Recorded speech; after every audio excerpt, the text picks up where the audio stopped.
In this video, I show the potential impact of connected autonomous vehicles in an intersection, a signalized intersection. CAVs can reduce the following distance. They can improve rule following. They can provide with a more uniform vehicle speed across the network. And they can also improve reaction times. These can result in an increase in capacity at a signalized intersection. They can improve merging and also can improve link capacity. To show, I'm going to use Vissim. It's a traffic microsimulation tool. That means it models individual vehicle movements. And for this exercise, I'm going to use a simple intersection with 4 identical arms, same demand on each arm, and each arm has the same amount of green time. And there will be 2 arms with CAVs. There will be 1 arm with mixed traffic, 50-50 split with conventional vehicles. And on 1 arm there will be only normal conventional vehicles, just basically human normal drivers. This is Vissim. You can see the network on the left, and there are also titles to show which arm is which. There is a graph here. As I start the model run, a graph will appear here. It will show in blue the delay, the vehicle delay, and the queue length, the average queue length and an average delay. I'm going to model an hour, and as the simulation goes, the results will be updated. And as we get to the end of the hour, I will pause the model and we can see the final results. And in the chart here, I show the level of service for each entries. 1 will be A, then 2 is B, C, D, E, and F, while where F is the worst and A is the best level of service. So let me just start the run. I'll just reduce the speed first. Okay. So as you can see, vehicles started to arrive and the graph started to update. As the simulation runs, you can see the results changing because it is averaging the results for the time passed. If I change, you can see that in seconds or in seconds, hour, minute, and hour.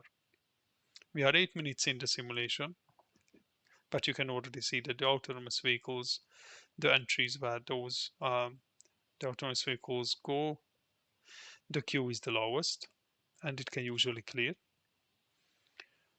With the conventional vehicles, the queue is the longest, and where you have mixed flows, usually it is approximately between autonomous and the conventionals.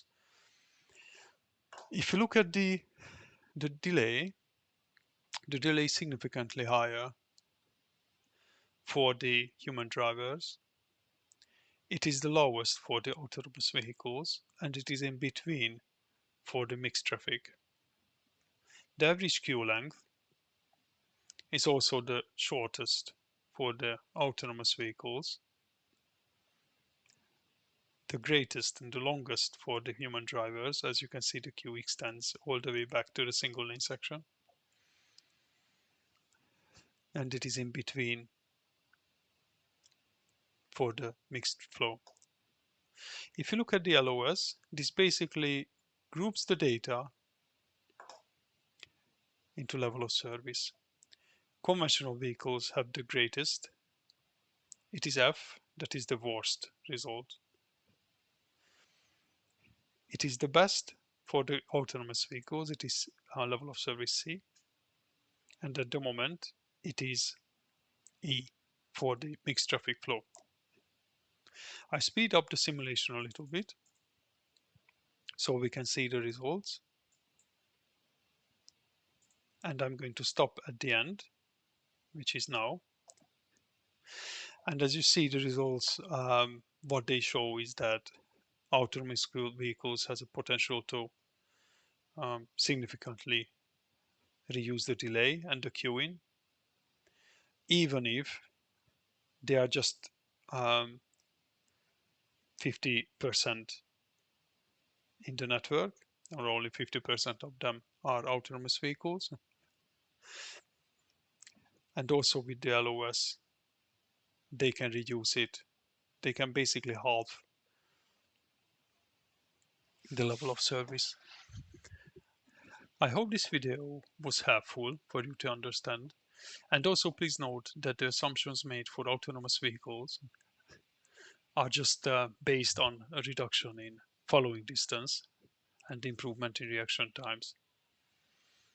Of course, if there is a specific study to do or to undertake, you can fine tune these parameters to test different kinds of settings and assumptions, and that will change these results.